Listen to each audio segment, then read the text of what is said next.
As of the 25th of April 2019, Tubbs has reviewed 5,619 films for the Arrow Video website. As of the 25th of April 2019, I've read every single one of them.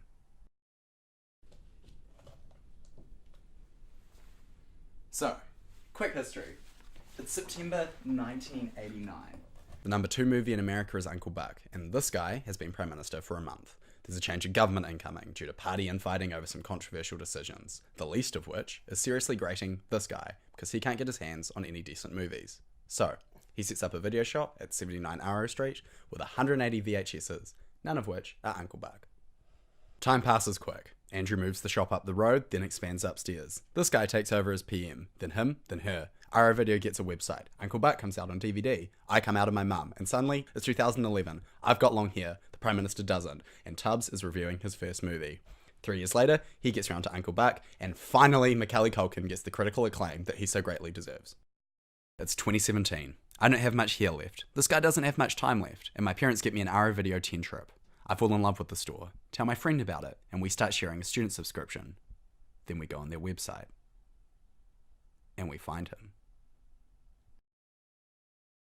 I think the first thing that struck me was his voice. He writes with this distinct vocab, using words like froth, puerile, and ass-licking. He reviews with a language seemingly his own, referring to screenplay and script in ways that I don't understand and can't tie to any other method of film criticism.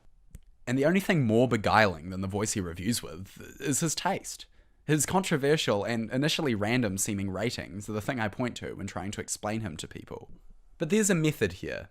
To start with, 2 stars is the default. He often describes adding or dropping stars from this starting point for various reasons, the inclusion of Daniel Day-Lewis, for instance. Next is the inclusion of a variety of preferences and dislikes.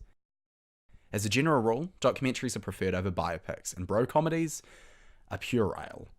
He's also kind of political. He's big on environmental activism, and seems to be a bit of a cheeky socialist, so any documentaries on that bent tend to go down well. Then there's the big one. Kids' movies. He loves them. He doesn't have any kids. Which sort of gets us thinking about, who Tubbs is. Not in an intellectual sense, but in a tangible one.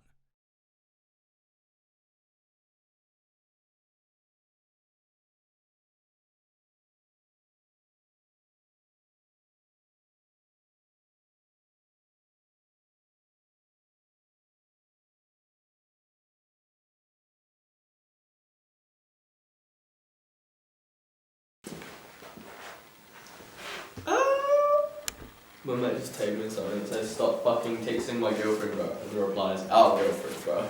And my mate tagged me in, dead ass the homie. Out of interest, just how accessible do you think this is gonna be? Because like a lot of the funny bits from the documentary are mainly from people reacting who know you. Yeah. And if they don't know who Jack and Ben are, and you... I mean, I can't tell if you shoot anything else, but there's little from what is shot, from what I can remember, that establishes who you and Ben are. Well, that's funny beforehand. you should bring that up, Esteban. Okay. Hello, my name is Jack McGee. I am a 19-year-old film and theatre student at Victoria University of Wellington. I live with my mum, my sister, my dad, my dog, and my cat. I was working on a solo performance about myself and my the fact that I don't drink and I don't smoke. And I switched places with Ben for a day. Ben! Well, my name is Ben, Ben Kelly. I'm 19 years old. I live in Karori in Wellington with my 5 flatmates. Will, Helena, Al, Harvey and Caroline. I think Harvey and Caroline are actually in it at all, but that's beside the point. I'm a music and theatre student at Victoria University of Wellington. And, yeah. Not quite what I meant. Well, hey, now we have it. No. What I meant was more... Here's the thing. What you just said there was just a list of things... They're not who you are as a human being. What just facts about it? It's just facts about you.